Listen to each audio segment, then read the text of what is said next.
সম্মানিত ভিউয়ার্স আসসালামু আলাইকুম। আমি আছি তুহিন পেজ থেকে সবাইকে স্বাগতম।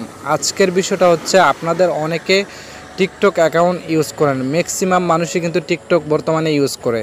তো অনেকে ভায়োলেশন ভিডিও বা কপিরাইট ভিডিও দেওয়ার কারণে তার অ্যাকাউন্টে ওয়ার্নিং চলে আসে। যেমন আমার দুইটা ভিডিও ভায়োলেশন বা কপিরাইট হয়ে গেছে, এর জন্য কিন্তু আমাকে তারা অ্যাকাউন্ট ওয়ার্নিং দিয়ে দিছে। তো আজকে খুব সহজে কিন্তু এই অ্যাকাউন্ট ওয়ার্নিংটা রিমুভ করতে পারবেন।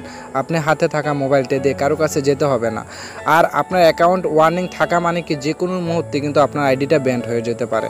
তো কিভাবে আপনারা অ্যাকাউন্টটা রিমুভ করবেন, ওয়ার্নিংটা রিমুভ করবেন, তো চলুন আমরা দেখে আসি। সর্বপ্রথম আপনারা এই যে হোম পেজে থেকে গিয়ে প্রোফাইলে টাচ করবেন, টাচ করে 3 ডটে ক্লিক করবেন, ক্লিক করার পরে সেটিং অ্যান্ড প্রাইভেসিতে ক্লিক করবেন। একটু নিচে আসবেন, নিচে এসে দেখতে পাচ্ছেন রিপোর্ট এ প্রবলেম, এখানে টাচ করবেন।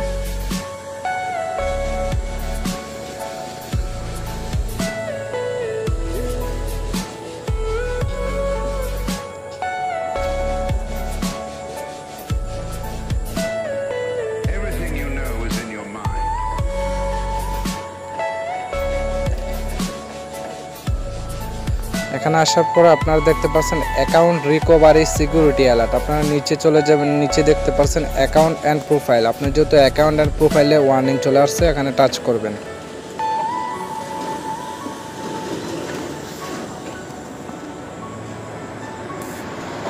এখানে আসার পর দেখতে পাচ্ছেন অনেকগুলো অপশন আছে। আপনারা নিচে চলে যাবেন, নিচে টাচ করে দেখতে পারবেন আদার্স অপশন, এখানে আদার্সে টাচ করে দিবেন।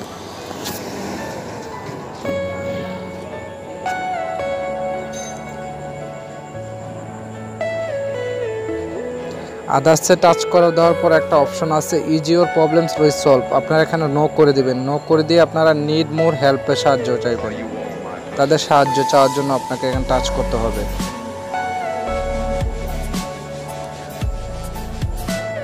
দেখতে পাচ্ছেন টেল আস ইউর ফিডব্যাক। আপনার যে ইউটিউবের কাছে কী রিপোর্ট চাচ্ছেন, তো আমি আমার নোটপ্যাডের মধ্যে চলে যাচ্ছি, আমি কি লিখে রাখছি এই জিনিসটা এখানে আমি টাইপ করে দিব। আমি মোবাইল অপশন থেকে স্যামসাং নোটপ্যাডে আমি টাইপ করে রাখছি এই জিনিসটা, আপনারা চাইলে পারবেন। তো আমি এটা কপি করলাম, কপি করে আমি আবার চলে যাব এখানে এসে পেস্ট করে দিলাম। Paste dear TikTok team, a warning is the coming to account. I am really sorry, my mistake. At first I did not understand the rules. আমার ফার্স্ট টাইম এটা ভুল হয়েছে। Please review my account and the remove warning user নেমটা দিয়ে দিবেন আপনারা। তো আপনারা কি করবেন, এটা লেখার পরে অনেকে লিখে রাখতে পারেন নোটপ্যাডে। এবার লিখে আপনারা এখানে আবার পেস্ট করে বসিয়ে দিবেন, অনেক লেখা লাগবে না। তো আপনারা কি করবেন, যে এখন তো লেখাগুলো রেখে দিলেন তাদের কাছে, এখন আপনার যে অ্যাকাউন্টটা রিমুভের যে ওয়ার্নিংটা আসছে সেই ইয়াটা একটা স্ক্রিনশট নেবেন। স্ক্রিনশটটা আমি নিয়ে রাখছি, এখানে গিয়ে টাচ করবেন, টাচ করে সেই স্ক্রিনশটটা নিয়ে আসবেন। যেমন আমার অ্যাকাউন্টের স্ক্রিনশটটা আমি নিয়ে আসলাম, ওকেতে টাচ করে দিলাম। আমি তাদের কাছে যে আমার অ্যাকাউন্টটা স্টাক আছে বা ওয়ার্নিং আসছে সেই জিনিসটা আমি দিয়ে দিচ্ছি। দেওয়ার পর আমি রিপোর্টে টাচ করে দিলাম।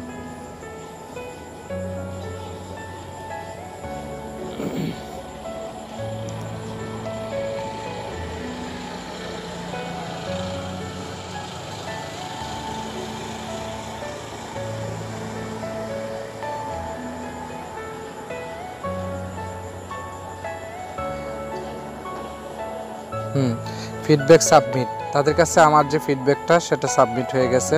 তো তারা 2-1 দিনের ভিতরে এটা দেখে আমাকে অ্যাকাউন্টটা রিমুভ করে দিবে, অ্যাকাউন্ট যে ওয়ার্নিংটা এটা রিমুভ করে দিবে। তখন আপনার রিপ্লে চলে যাবেন। এভাবে করে কিন্তু আপনারা আপনাদের নিজের অ্যাকাউন্টটা ওয়ার্নিং থেকে বাঁচাতে পারেন খুব সহজেই। কিন্তু আজকে প্রসেসটা দেখলে খুব সহজেই কিন্তু আপনারা করতে পারবেন। হ্যাঁ, ভিউ ফিডব্যাক হিস্টোরি আপনি আর দেখা লাগবে না, এগুলো দিচ্ছে নেই, আপনি চলে যাবেন এখান থেকে ব্যাকে। হ্যাঁ, আর আপনারা সব এগুলো করার পর আপনার যে স্ক্রিনশটটা অ্যাকাউন্ট ওয়ার্নিং যে আসছে এটা একটু স্ক্রিনশট নিয়ে নেবেন, এভাবে নিয়ে এখানে টাচ করবেন। Thank you so much. ভিডিওটা ভালো লাগলে সবার মাঝে শেয়ার করে দেখিয়ে দেবেন, লাইক করবেন।